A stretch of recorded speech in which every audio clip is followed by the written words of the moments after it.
The white walls of the Lawson Gallery in the heart of Seoul's arts district smelled of fresh paint and expensive champagne, a sterile, triumphant contrast to the salt and diesel of the Incheon docks.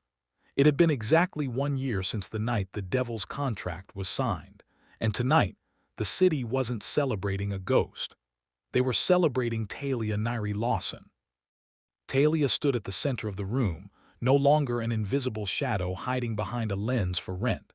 She was the sun around which the elite orbited. Her afro was crowned with a silver headpiece that caught the overhead track lighting, and her red silk dress, a deliberate nod to the night she was collected, flowed around her like liquid courage. She wasn't just the photographer anymore. She was the vision. In the far corner, draped in a charcoal suit that cost more than most people's homes, stood Park Jin-Wook. He was no longer the man paralyzed in a silent room of rotting roses. He stood with a steady, possessive grace, his gaze never leaving Talia. The striking viper was still there, coiled and dangerous, but he had learned to live in the light she provided. He watched her navigate the crowd of critics and socialites, a faint, rare smile touching his lips. They were a new legacy, built on the ruins of their dark past. "One more shot, Ms. Lawson, for the legacy," a journalist called out.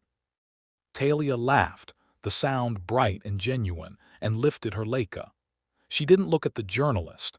She looked through the viewfinder at the reflection in the massive gallery window. She wanted to capture the way the neon of Gangnam blurred against the sophisticated interior. Click. The digital display flickered for a second, processing the high-resolution raw file.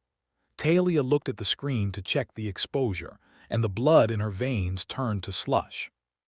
In the background of the shot, standing just outside the gallery glass amidst the rain-slicked pavement, was a figure. A woman dressed in black Victorian lace, her face obscured by a wide-brimmed hat. But it wasn't the woman that stopped Talia's heart. It was what she was holding. Tucked against her chest was a single, vibrant red lily. The flower of the dead. The one flower Jin-Wook had banned from every property he owned, because it was the only thing Hana had truly loved. Talia's hands trembled, the heavy camera suddenly weighing a ton. She looked up, squinting through the glass toward the street. The sidewalk was crowded with pedestrians and umbrellas, but the woman in black was gone. Only a single red petal remained, stuck to the outside of the glass by the humidity, looking like a drop of blood against the white gallery wall. Jin-Wook was at her side in an instant, his instinct for her distress sharper than any blade. "Talia." His voice was a low rumble, the sound of a man ready to burn the world down if she so much as stumbled. She didn't speak. She simply turned the camera screen toward him. Jin-Wook's eyes narrowed, the warmth they had held moments ago vanishing into a cold, lethal void. His hand moved to the small of her back, not just to comfort but to claim. The air in the gallery didn't just go cold, it went dead. He didn't whisper, "Bring her to me this time." He leaned into Talia's ear, his breath hot against her skin, and whispered the only truth that mattered. "It's starting. Before we begin, please hit that like button and comment with your city so I can see how far this story travels. Now, let's dive in." The transition from the triumph of the gallery floor to the suffocating tension of the private office was instantaneous. The celebration hadn't even concluded when the air shifted, the celebratory hum of the crowd replaced by the sharp, rhythmic tapping of Jin-Wook's security team moving into formation. Talia felt the change before she saw it. A cold ripple through the room that had nothing to do with the air conditioning, and everything to do with the man whose hand was still anchored to the small of her back. Inside the soundproofed sanctuary of the gallery's back office, the reality of their new legacy collided with the ghosts of the old one. Jin-Wook stood before a wall of monitors, his face carved from granite. He didn't look like the patron of the arts who had spent the last hour admiring Talia's compositions. He looked like a general watching his borders crumble. "It wasn't just a sighting, was it?" Talia asked, her voice steady despite the adrenaline coursing through her. She set her Leica on the mahogany desk, the camera that had captured the red lily now feeling like a heavy, cursed artifact.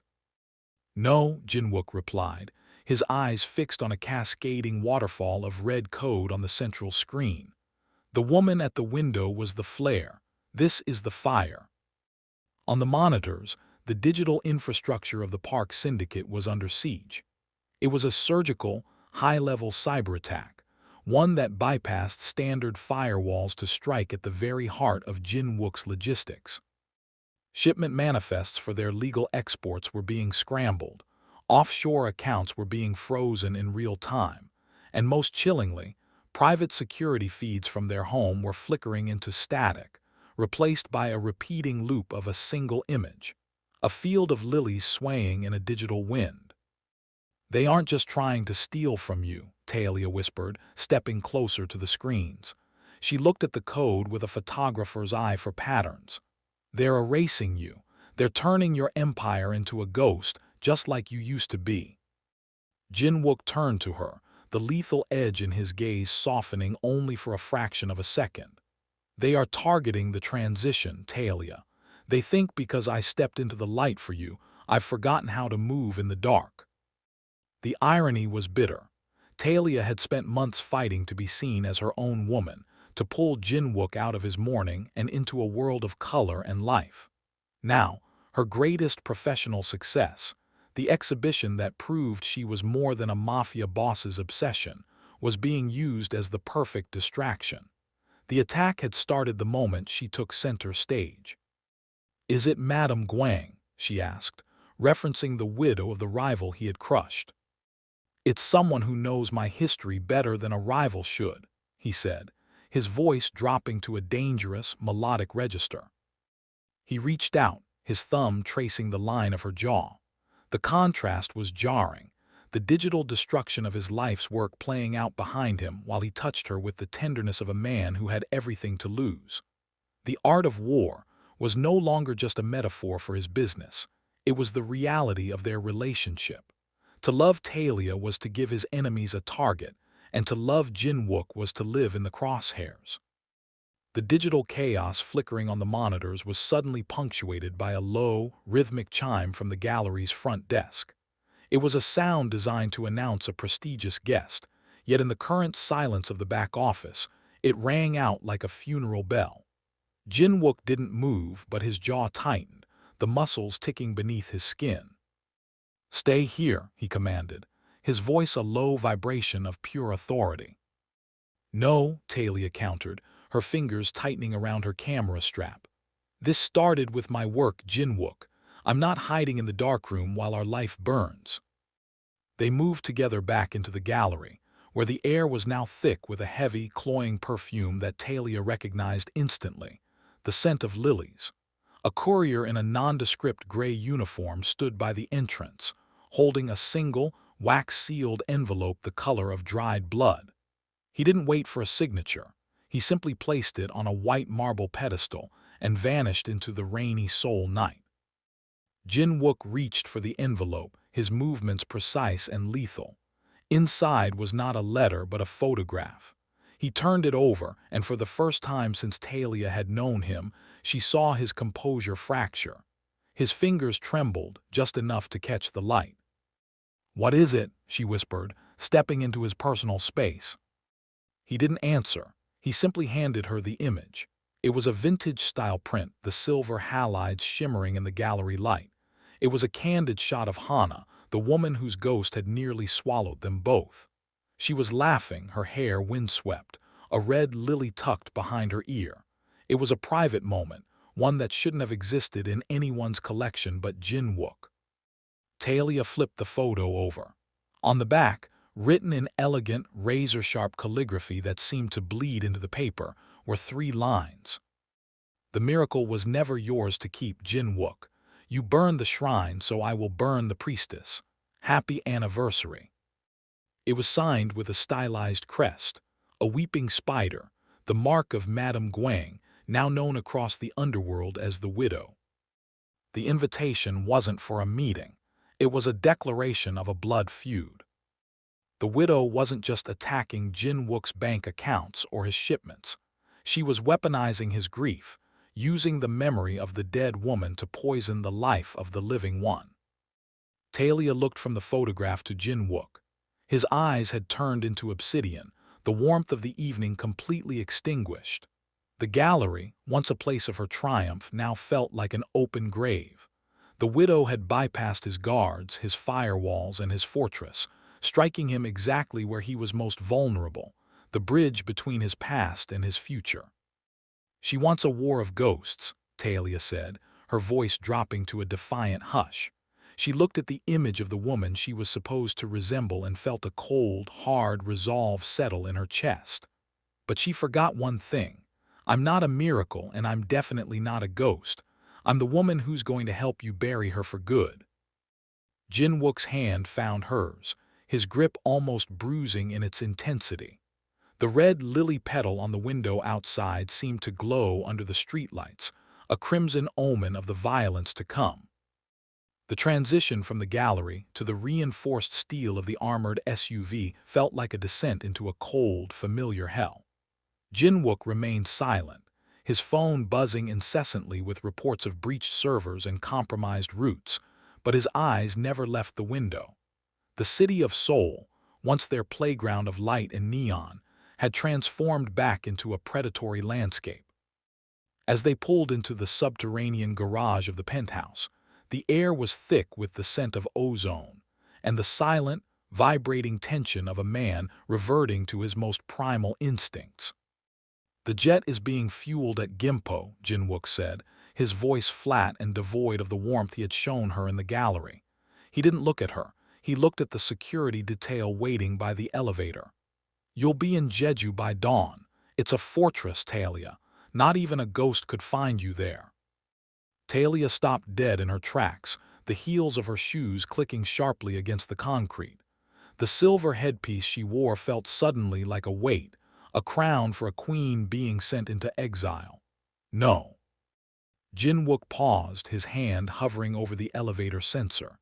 He turned slowly, his silhouette imposing against the harsh garage lights. "This isn't a request, Talia. The widow isn't playing for territory. She's playing for blood.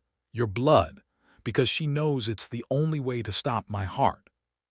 "Then let her try," Talia snapped, stepping into his space, refusing to be intimidated by the shadow he cast.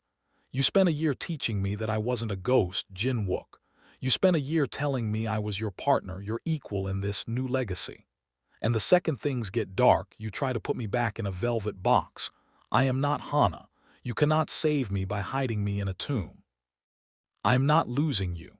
The roar of his voice echoed through the concrete cavern, raw and jagged with the grief he had tried so hard to bury. He closed the distance between them in 2 strides, his hands gripping her shoulders, not with violence but with a desperate, crushing possessiveness. "She sent a photo of a dead woman to tell me she's coming for the living one. If I let you stay and something happens, there won't be enough of the world left to burn." Talia looked up at him, her dark eyes flashing with a fierce, uncompromising light. She reached up, placing her hands over his, forcing him to feel the steady, living pulse in her wrists.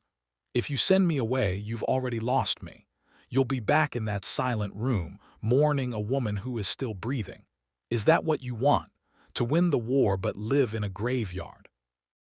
The silence that followed was heavy with the weight of their divergent fears.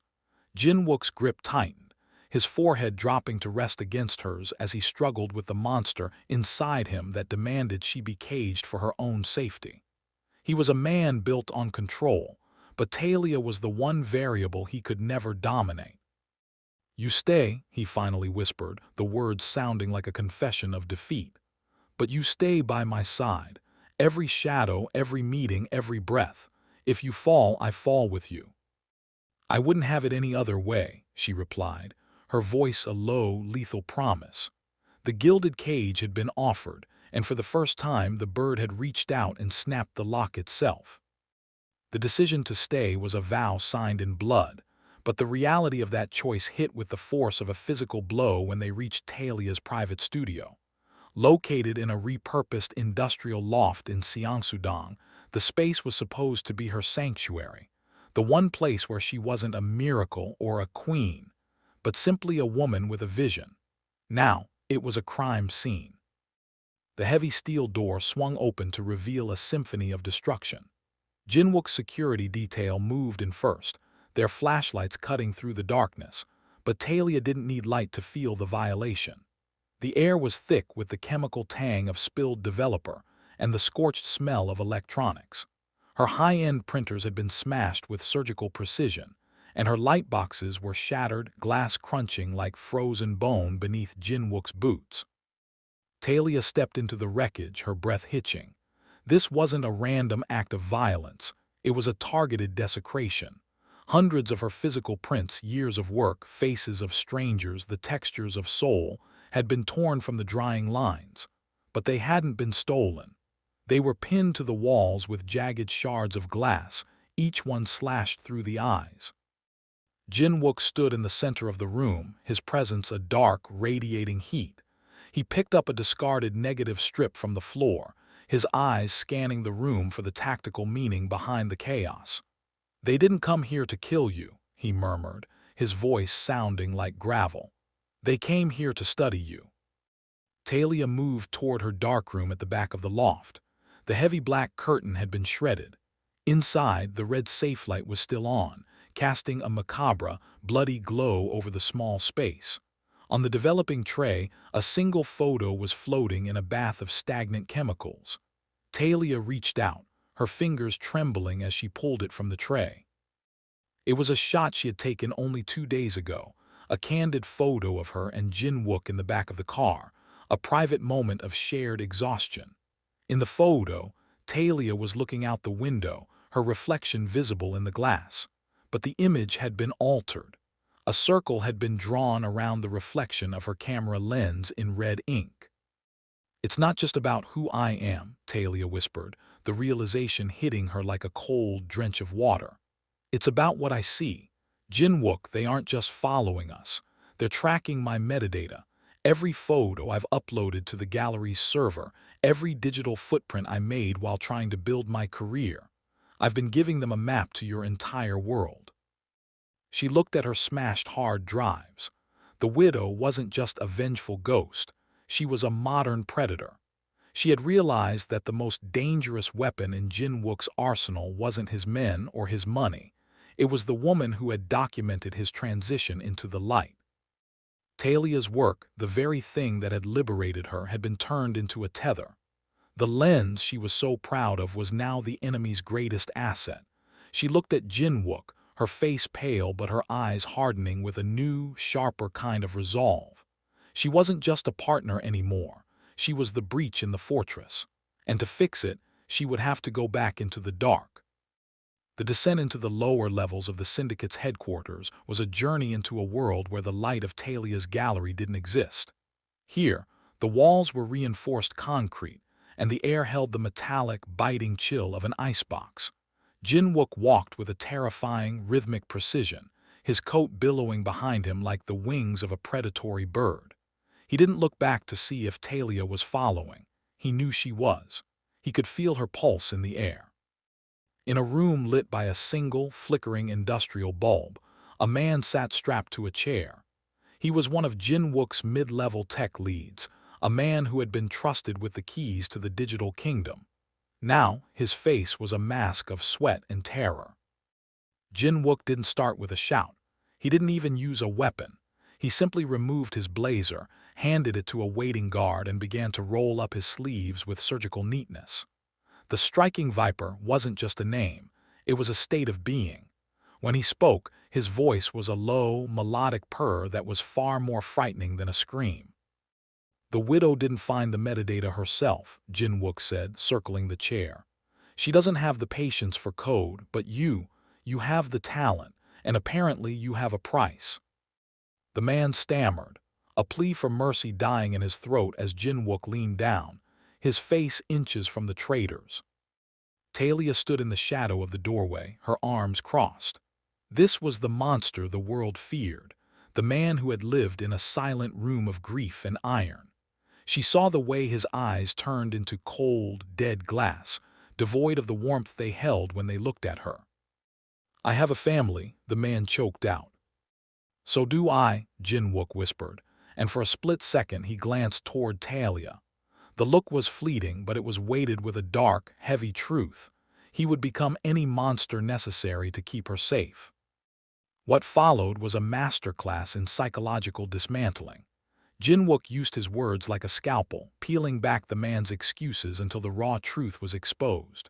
He spoke of the Red Velvet Room, of the ways he had destroyed the Gwang-ho clan, and the specific horrific fate that awaited those who touched what was his. When the man finally broke, sobbing the location of a hidden server relay, Jin-Wook didn't look triumphant. He looked weary. He turned toward Talia, his hands stained not with blood, but with the invisible grime of the underworld. He expected to see horror in her eyes. He expected her to flinch, to see the miracle fade as she realized the true depth of his brutality.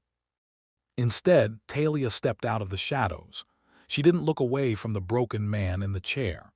She walked straight to Jin-Wook and reached out, her fingers steady as she adjusted his cufflink. "He's lying about the secondary relay," she said, her voice clear and cold. "I saw his eyes shift when you mentioned the shipyard. My lens doesn't just capture beauty, Jin-Wook, it captures the lie." Jin-Wook stared at her, a dark flicker of admiration piercing through his lethal haze. She hadn't flinched. She hadn't judged. She had simply become the sharpened edge of his own blade. The viper's tongue had met the photographer's eye, and in that moment the alliance became something truly unbreakable. "Check the shipyard," Jin-Wook commanded his men, his gaze never leaving Talia's. "And get Ms. Lawson a drink. We have a war to finish." The Grand Hyatt's ballroom was a shimmering masterpiece of deception. Under the guise of a benefit for urban renewal, the most dangerous players in South Korea's underworld gathered to bid on rare antiquities, and more importantly, on the shifting alliances of a city in turmoil. The air was thick with the scent of lilies, a deliberate, psychological jab from the widow that seemed to cling to every silk curtain and floral arrangement. Talia walked through the crowd, her red dress replaced by a sleek midnight blue gown that allowed her to blend into the shadows of the periphery. She wasn't carrying her heavy leica tonight. Instead, she wore a pair of high-concept evening glasses fitted with a microlens, feeding a live, high-definition stream directly to Jin-Wook's tactical team. She was no longer just the artist. She was the ghost in the machine. "Target at 2 o'clock, Talia whispered into a microscopic transmitter. Her gaze swept over a group of councilmen huddled with a known Gwang-ho associate. "He's holding a program with a red seal. That's the signal for the shipyard relay." In the security suite 3 floors above, Jin-Wook watched the world through her eyes. The perspective was jarring, intimate yet clinical. He saw the way the men looked at her, the predatory hunger in their eyes that they couldn't quite hide, and he felt the familiar, cold coil of the viper in his chest. But he remained silent, honoring their pact. He was the hand, but tonight she was the vision. The auctioneer's gavel struck, the sound echoing like a gunshot through the hall. As a Ming Dynasty vase was brought onto the stage, Talia moved toward the VIP lounge, her heart hammering against her ribs. She spotted a woman in the back of the room, her face veiled in black lace, holding a glass of dark wine. The widow. "I have eyes on the mark," Talia murmured, her voice a steady anchor amidst the rising tension. "She's not watching the auction. She's watching the exits." "Talia, get out of there," Jin-Wook's voice crackled in her ear, the sudden edge of panic breaking through his professional mask. The heat signature in the room just spiked. "It's a trap." Talia didn't turn back. She focused her lens on the widow's hands. The woman wasn't holding a wine glass. She was holding a remote detonator disguised as one. Through the camera feed, Talia saw the subtle shimmer of a wire running beneath the velvet tablecloth. "She's not here to talk, Jin-Wook," Talia said, her breath hitching as the widow raised the glass in a mock toast toward the camera lens hidden in Talia's glasses. "She knows I'm the eyes. She's looking right at us." In that split second, the elegant charade of the silent auction shattered. The widow's smile was a jagged blade in the darkness. Talia didn't wait for the explosion. She pivoted, her photographic memory mapping the quickest route through the service corridor just as the first smoke canister hissed to life, swallowing the ballroom in a gray, choking fog. The silent auction had ended, and the loud, violent reality of the war had finally begun. The smoke from the Hyatt was still clinging to Talia's hair as the armored sedan tore through the rain-slicked streets of Seoul. Beside her, Jin-Wook was a portrait of lethal focus, his fingers flying across a tablet as he coordinated the counterstrike. The night air was heavy, the kind of thick, humid dark that felt like it was squeezing the city. As they reached the middle of the Mapo Bridge, the Han River churning like black ink below them, the world suddenly tilted. A massive construction truck, lights extinguished, lurched from the breakdown lane, its steel grille aiming directly for their flank.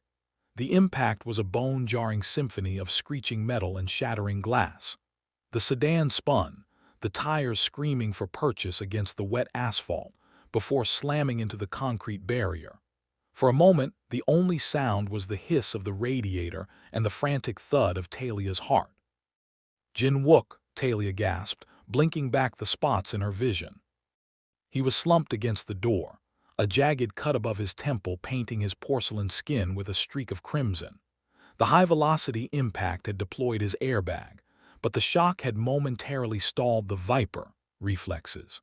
Through the cracked windshield, Talia saw them, two motorcycles weaving through the gridlocked traffic, the riders pulling submachine guns from their leather jackets.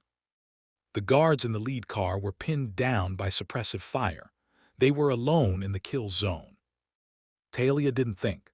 She didn't wait for the monster to wake up and protect her. She reached across the center console, her fingers finding the emergency release for the passenger door. She kicked it open, the freezing rain lashing her face, and grabbed the heavy, professional camera bag she had hidden beneath the seat. It wasn't just filled with lenses tonight. It was filled with the tactical flashbangs she had swiped from the armory when Jin-Wook wasn't looking. "Get down," she screamed, grabbing the back of Jin-Wook's neck and shoving him toward the floorboards just as a hail of lead shattered the remaining glass of the rear window. She didn't have a gun, but she had a lifetime of understanding light and timing. She waited until the roar of the motorcycle engines was right on top of the car. Counting the beats, 1, 2, now, she triggered the high-intensity strobe of her professional flash unit while simultaneously rolling a flashbang out onto the pavement. A blinding, artificial sun exploded on the bridge. The lead assassin, his retinas scorched by the 50,000-watt burst, lost control of his bike. He skidded into the barrier, his body tossed into the dark water below. The second rider swerved, his aim ruined by the concussive force of the blast. The diversion was all the time Jin-Wook needed. He surged upward, his eyes clear and murderous. In one fluid motion, he pulled a sleek black handgun from his shoulder holster and fired through the gap in the door. 2 shots, precise and final. The second rider slumped over his handlebars, the bike sliding to a halt in a shower of sparks. Silence returned to the bridge, broken only by the pitter-patter of rain on the roof. Jin-Wook sat back, his chest heaving, his blood dripping onto his white shirt. He looked at the camera flash still smoking in Talia's hand, then up at her. For the first time, the boss looked at her with something that wasn't possessiveness or grief. It was awe. "You're shivering," he whispered, reaching out to tuck a damp coil of hair behind her ear with a hand that finally shook. "It's the rain," she lied, her voice a jagged blade. "Now get us off this bridge. We have a widow to bury." The map on the digital display didn't just show a location. It revealed a psychological wound. After the adrenaline of the bridge subsided, leaving them both drenched and vibrating with a residual tremor, Jin-Wook's analysts finally cracked the secondary relay. The source of the signal wasn't a corporate skyscraper or a hidden bunker in the mountains. It was a coordinates point in the hills of Goyang, a place where the earth was meticulously manicured and the silence was guarded by stone. "She's at the memorial park," Jin-Wook whispered, his voice so thin it sounded like tearing silk. Talia watched him from the shadows of the SUV's cabin. The Viper, who had just lethally dispatched assassins on a bridge, was gone, replaced by a man who looked like he was staring into an open grave. She didn't need to ask which memorial park. The look of shattered recognition on his face told her everything. This was where Hana rested. The widow hadn't just chosen a base. She had woven a web out of Jin-Wook's own history. She was forcing him to return to the site of his greatest defeat to fight for his future. It was a masterful, cruel symmetry, a widow reclaiming the territory of the dead lover. As they reached the iron gates of the cemetery, the rain had slowed to a haunting, silver mist. The rows of white marble headstones looked like teeth rising from the dark earth. Jin-Wook stepped out of the car, his movements stiff. He didn't wait for his men to sweep the perimeter. He walked toward the hillside where the most expensive plots lay, his eyes fixed on the silhouette of a stone mausoleum that stood like a lonely sentinel against the gray sky.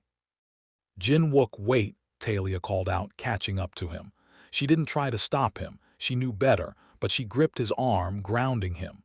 "Look at the patterns. The infrared on the camera is picking up heat signatures in the trees, not the graves. She's not just waiting for you at the tomb. She's turned the entire graveyard into a kill box." Through her lens, the peaceful park transformed. The web became visible, tripwires mapped out in the grass, snipers positioned behind the weeping willows, and the widow herself standing at the very top of the hill, right beside Hana's headstone. She was a splash of absolute black against the white marble, her veil fluttering in the wind. "She wants me to see her there," Jin-Wook said, his voice regaining its lethal edge as he looked through Talia's viewfinder. The grief was still there, but it was being rapidly calcified by a cold, protective rage. "She thinks the memory of Hana makes me weak. She thinks I'll hesitate to spill blood on this ground."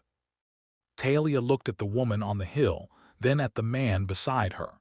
She realized then that the widow's greatest mistake wasn't the ambush or the threats. It was the assumption that Talia was just a replacement. "She's wrong," Talia said, her voice a low, steady promise. "Hana is the past. I'm the one standing here now, and I don't mind a little blood on the grass." Jin-Wook looked at her, and the ghost of the late Hana seemed to finally dissolve in the mist. He drew his weapon, not with the desperation of a mourner, but with the conviction of a king. The widow's web was spun, but she had forgotten that vipers don't get caught in silk, they tear through it. The mist at the memorial park didn't just obscure the headstones. It acted as a silencer, swallowing the sound of the first thermal flare Jin-Wook's men launched into the trees. In the ensuing chaos of strobing light and suppressed gunfire, the web began to contract. Talia, positioned behind a granite pillar, kept her eye glued to her viewfinder, tracking the movement of the widow's snipers. She was the navigator through the graveyard of ghosts, but she hadn't accounted for the widow's willingness to desecrate the very ground she stood upon. A concussive blast, hidden beneath the base of a nearby statue, shattered the silence. The earth heaved and the shockwave sent Talia's camera flying from her hands. The heavy magnesium body hit the stone with a sickening crack, the glass of her primary lens splintering into 1,000 useless shards. Before the ringing in her ears could fade, a gloved hand clamped over her mouth, and the scent of lilies, stronger, more cloying than ever, filled her lungs until the world went black. When the darkness finally lifted, it was replaced by a dim, suffocating crimson. Talia blinked, her vision swimming. She wasn't in a warehouse or a cellar. She was in a room that felt like a nightmare made manifest. It was draped in heavy red velvet, the walls lined with mirrors that reflected her own disoriented image back at her from every angle. She was strapped to a high-backed Victorian chair, her wrists bound with silk cords that bit into her skin with deceptive softness. Directly across from her, perched on a matching ottoman, was Madame Guang. The widow had removed her veil. Her face was a map of cold, calculated grief, her eyes two pits of hollow resentment. She didn't speak. She simply held up a digital camera, Talia's spare, and clicked the shutter. In the penthouse miles away, Jin-Wook sat in the center of his silent room, the space he had once tried to burn. His phone vibrated once. A message from an unknown source contained a single high-resolution file. He opened it, and his breath hitched in a way that sounded like a dying man's last gasp. The photo was a perfect composition, a terrifying echo of the past. It showed Talia, her silver headpiece tilted, her eyes wide and defiant, sitting in the red velvet chair, the exact same chair where Hana had been photographed just before her death 3 years ago. The widow hadn't just captured his partner, she had recreated his trauma with artistic precision. The message beneath the photo was simple. The lens is broken, Jin-Wook. Now, let's see if the viper can strike when he's blind. Jin-Wook stared at the image, his thumb tracing the digital line of Talia's jaw. The grief that had once paralyzed him didn't return. Instead, a new, colder sensation took its place, a clarity born of absolute fury. The widow wanted him blind, but she had forgotten that he had spent 3 years learning how to kill in the dark. He stood up, the chair scraping harshly against the floor, and looked at his reflection in the window. The morning was over. The hunt had become a massacre. "Assemble the fleet," he whispered to the shadows. "I don't want a single stone of her world left standing by dawn." The command center of the Park Syndicate was no longer a place of business. It was a cathedral of war. Jin-Wook stood at the head of a table where his generals waited, his face illuminated by the harsh, blue light of the satellite maps. When the widow's second message arrived, offering a location for a negotiation in exchange for Talia's life, Jin-Wook didn't even read the terms. He crushed the phone in his hand, the glass biting into his palm until a single drop of blood hit the floor. "No negotiations," he said, his voice a low, terrifying vibration that seemed to rattle the very foundations of the building. "She thinks she can trade Talia for a miracle. She thinks I am still the man who mourned a ghost. Tell the men to move. I want the Guangzhou name erased from the city's records by sunrise." The assault was not a surgical strike. It was a scorched earth campaign. Jin-Wook led the vanguard himself, his black SUV carving through the rainy streets like a blade. They didn't stop for the peripheral outposts. They drove straight through the front gates of the widow's primary shipping yard, the reinforced grille of his vehicle scattering guards like autumn leaves.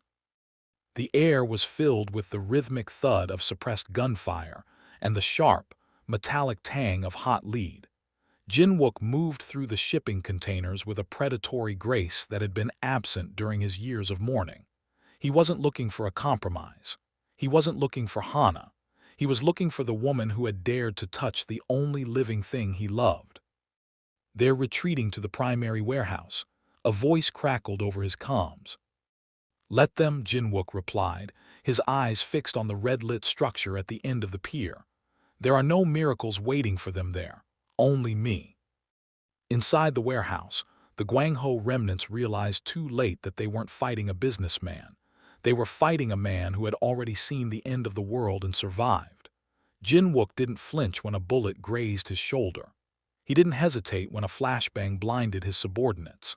He moved with a singular, terrifying purpose, his handgun barking in the dark, each shot a final period at the end of a sentence.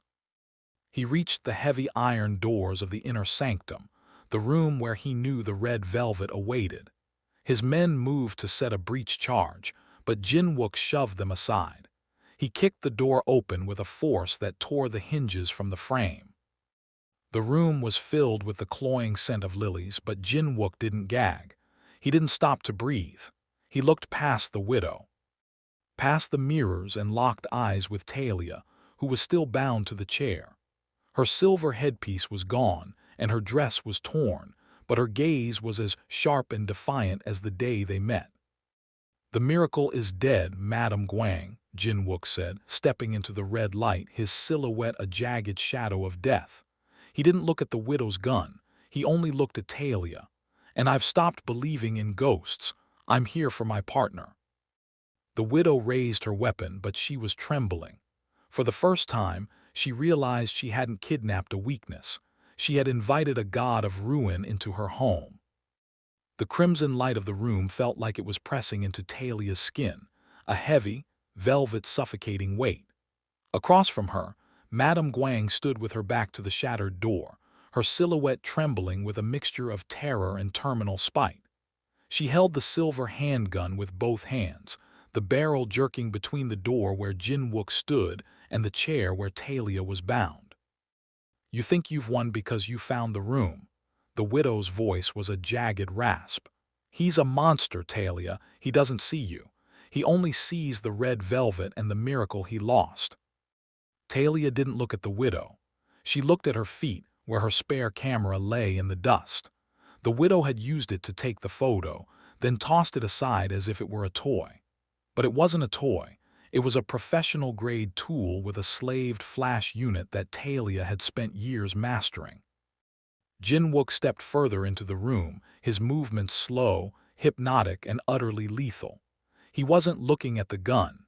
He was looking at Talia's eyes, searching for the spark of the woman who had dared to challenge him in his penthouse. "The miracle is a lie," Talia said, her voice cutting through the widow's frantic breathing. She felt the silk cords around her wrists. They were tight, but the humidity of the shipyard and the chemical spill from earlier had made them slick. She had been working them for 20 minutes. "And you're the only one still living in the past, Madame Guang." Talia's hand slipped free. She didn't reach for the gun. She lunged for the camera. The widow shrieked, swinging the barrel toward Talia, but the artist was faster. Talia grabbed the grip, her thumb finding the test button on the high-intensity flash. She didn't just fire it once. She held the button, triggering a rapid-fire strobe effect, a staccato of 50,000-watt bursts that turned the red room into a blinding, white-hot fractured nightmare. The widow screamed, clutching at her eyes as the strobe light burned the image of the velvet walls into her retinas. The room became a series of frozen, jagged frames. The gun falling, Jin-Wook leaping over the ottoman, the silver of his blade catching a stray flash of light. Talia didn't wait to see the finish.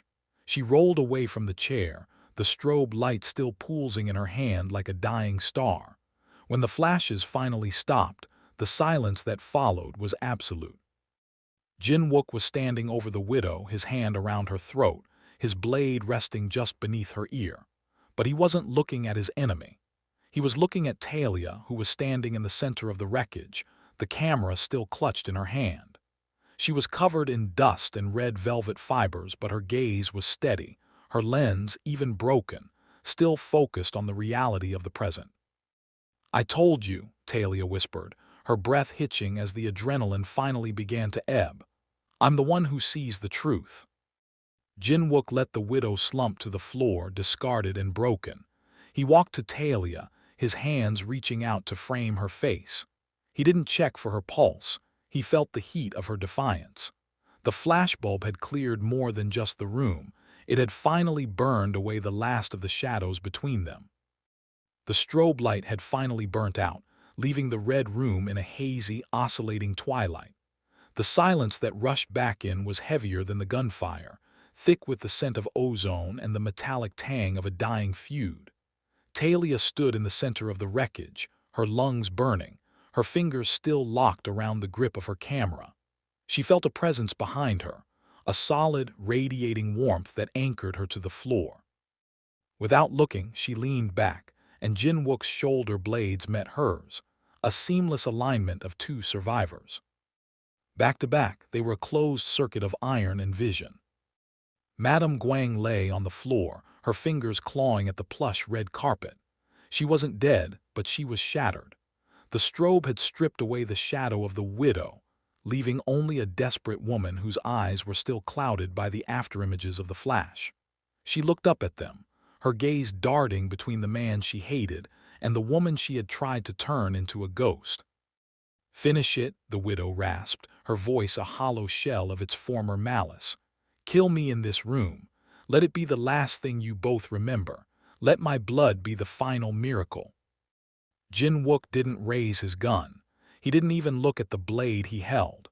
He looked at the mirrors, the hundreds of reflections of the three of them caught in the fractured velvet. "I'm not the man you remember," Jin-Wook said, his voice quiet, almost compassionate in its lethality. "The man you hate died the night I met Talia. He stayed in the darkroom and he never came out." You lied to yourself, the widow hissed. You're just a mourner with a new toy. Talia moved then. She stepped away from Jin-Wook, breaking the circle, and walked toward the widow. She didn't reach for a weapon. She reached into her pocket and pulled out the small, silver memory card she had salvaged from the broken Leica at the cemetery. She held it out like a coin for the ferryman. This is the truth you're afraid of, Talia said. I've been capturing this city for a year. I've seen the way the Gwangho clan was crumbling long before Jin-Wook ever struck. Your husband wasn't a martyr. He was a thief who stole from his own people. I have the ledgers. I have the photos of the starving families in the districts he controlled. The widow froze, the defiance in her eyes flickering. You think your war is about love or vengeance, Talia continued, her voice gaining a hard, photographic clarity. But it's just a cover for your own failure. You didn't want to save Hana's memory. You wanted to hide your own shame in her shroud, but the lens doesn't lie. I've exposed the graft, the betrayal, and the cowardice of your house. By morning, every syndicate in Seoul will have these files. You aren't being defeated by the Viper. You're being erased by the facts. The realization hit the widow harder than any bullet. Her shoulders slumped. The gun she had dropped lay inches away, but it no longer mattered. The truth had stripped her of her narrative, her dignity, and her cause.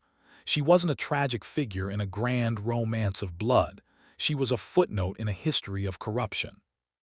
Jin-Wook stepped to Talia's side, his hand finding hers. He didn't need to strike. The final exposure was complete.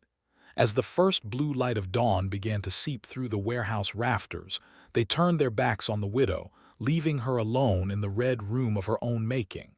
The past was finally truly out of focus. The fires at the shipping yard were still smoldering when the sun began its ascent over the Han River, casting a bruised purple light over a city that had no idea how close it had come to a total collapse of the underworld order.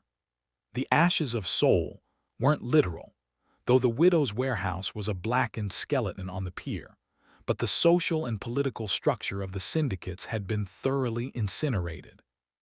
The Gwangho name was a ghost by breakfast, and by noon, the silence in the upper echelons of Gangnam was deafening. Jin-Wook stood in the center of his penthouse, the glass of the window finally replaced, the neon streaks of the city looking sharper than they ever had. He wasn't wearing his tactical gear anymore. He was dressed in a suit of deep midnight blue, his movements calm and deliberate. Behind him, Talia sat at the mahogany desk, her hands steady as she finalized the digital transmission that would leak the widow's corruption to the remaining syndicate elders. They're waiting, Jin-Wook said, his voice no longer a rumble of mourning but a clear, resonant authority. Let them wait, Talia replied, closing her laptop with a definitive click. She stood up, her red silk dress replaced by a sharp, tailored black blazer and trousers. She looked like a woman who had seen the abyss and decided to decorate it. If they want to know who owns the dawn, they should learn to appreciate the patience it takes to get there. The declaration took place at a reconstruction summit in the neutral territory of the Lot World Tower. The heads of the 7 major families sat around a table of cold steel, their faces masks of wary calculation. They had heard of the night's violence. They had seen the data Talia had leaked. They knew the Viper had returned, but they didn't know what kind of man he had become. When the doors opened, Jin-Wook didn't enter first. He stepped aside, his hand moving to the small of Talia's back as they entered the room together. The power dynamic was unmistakable. This wasn't a boss and his mistress. This was a sovereign and his partner. The Gwangho clan is dissolved, Jin-Wook announced, his gaze sweeping the room, stopping any man who dared to look away. Their assets have been absorbed. Their lies have been exposed. But more importantly, the rules of this city have changed. He turned slightly toward Talia, and the room held its breath. Talia Lawson is the eye of this organization, he continued, his voice a lethal promise. Whatever she sees, I see. Whatever she captures becomes the truth. There will be no more secrets in the dark and no more mourning for ghosts. We are the new legacy of Seoul. You can walk with us in the light, or you can disappear into the ashes we left at the pier. Talia stepped forward, her silver headpiece replaced by the simple, powerful weight of her presence. She didn't need a camera to capture the fear in their eyes. "I suggest you choose the light," she said, her voice a smooth, cold echo of his. For the first time in the history of the syndicates, no one challenged the declaration. The union was public, the transition was absolute, and as they walked out of the room, the ashes of Seoul felt like the fertile soil of a new, dangerous, and beautiful beginning. The heavy, iron-scented air of the war room was replaced by the crisp, biting chill of the high-altitude wind as Jin-Wook and Talia stepped onto the sprawling balcony of the Gangnam penthouse. Below them, Seoul was a sprawling tapestry of awakening light, the gray mist of the morning burning off to reveal a city that had been reshaped in a single night. The neon was dimming, replaced by the pale gold of a sun that no longer felt like a threat to a man living in shadows. Jin-Wook stood at the glass railing, his hands resting on the cold steel. He had discarded his tie, the collar of his shirt open, revealing the jagged line of the scar on his collarbone, a permanent reminder of the night they had just survived. He looked out over the skyline, but his focus wasn't on the territory he owned or the enemies he had crushed. He was listening to the steady, rhythmic sound of Talia's footsteps behind him. Talia joined him at the edge, her silhouette sharp against the rising sun. She held her camera, the new Leica Jin-Wook had gifted her before the summit, but she didn't lift it to her eye. For the first time, she didn't feel the need to filter the world through a lens to understand it. She was no longer the struggling artist looking for a miracle in the reflections. She was the miracle's architect. "It looks different from up here," Talia murmured, her voice a low, melodic contrast to the distant hum of the waking city. "It doesn't look like a graveyard anymore." Jin-Wook turned to her, the sovereign light of the morning catching the amber depths of his eyes. The coldness that had defined him for 3 years had been replaced by a quiet, burning intensity. He reached out, his thumb grazing the silver headpiece she had donned for the summit, a crown she had earned in the red velvet room of their enemies. "That's because the ghosts have no place to hide in this light," he said, his voice dropping to that intimate, lethal register that was reserved only for her. "You didn't just give me back my life, Talia. You gave me a world worth ruling."